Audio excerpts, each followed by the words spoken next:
This is Radio TV Phono Nut, and here's a Tempest, little 5-tube AC DC AM radio from sometime in the 60s, I would say.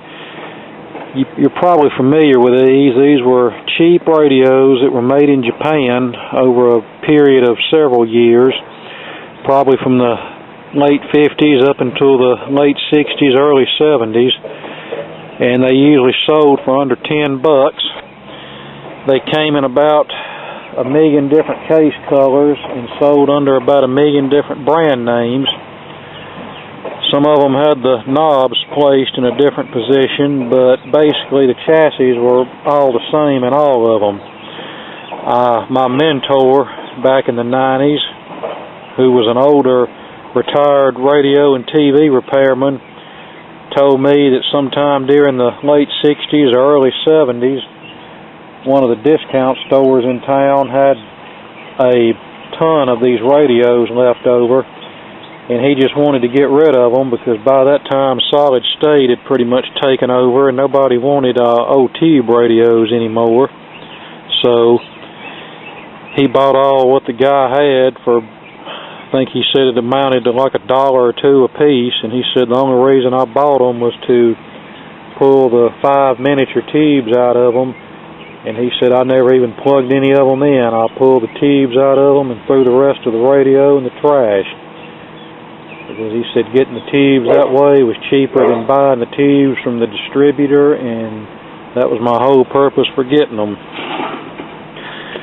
This one's in fair shape. It's got a heat crack on top of the case, which a lot of these have because the rectifier and output tubes are positioned right under that crack. Alright, let's open it up and see what we got. Well, first we'll clean up the cabinet a little bit. Look a lot better once we get all the cigarette paste off of it. Now, I see the power switch has been jumpered, but I'm not worried about that. Now, one thing we want to replace before we even plug this in is this capacitor coming off of the AC power line.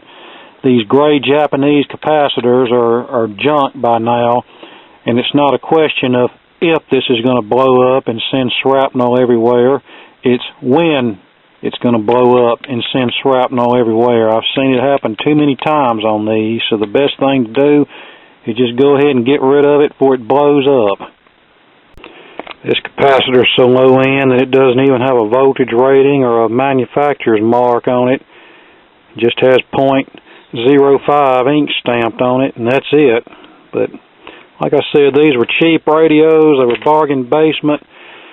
You don't expect much out of them. Alright, that's replaced. Now let's plug it in and see what happens. Alright, we have noise.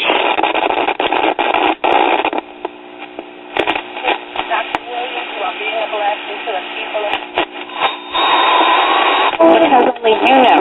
It's not supposed to be in your every day. Protect your every day. If you see something suspicious, dirty volume control. All of an alleged whistleblower with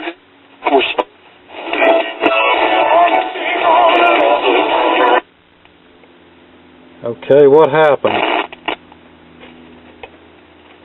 It was playing and just died.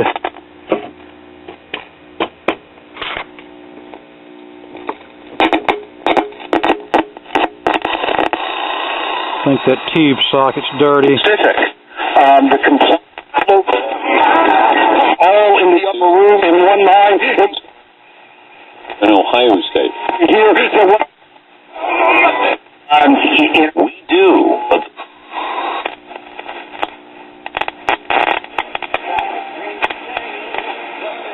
I think that's our weak WILS, so this thing's doing pretty good for a $2 radio.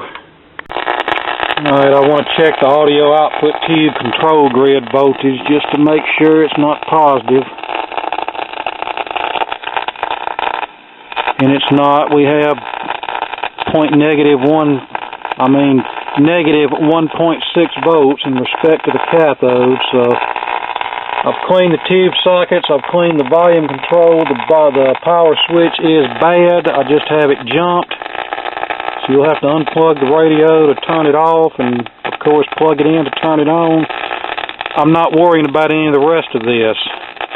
It's a cheap radio, and it's probably not worth me doing a full recap on it.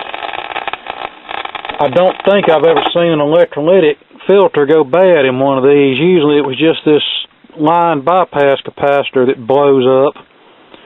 So let's put it back together and use it, or whatever. In 9 northern counties in California, affecting more than 100. Liquor has helped you celebrate for more than 30 years.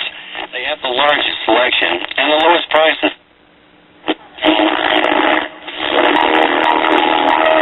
ABC News. A Massachusetts woman wanted to run a half marathon near her home of Worcester, but the race was in Worcester. Also told you that don't overprotect. Okay, it works. Yourself. Probably about as good as it was ever capable of working.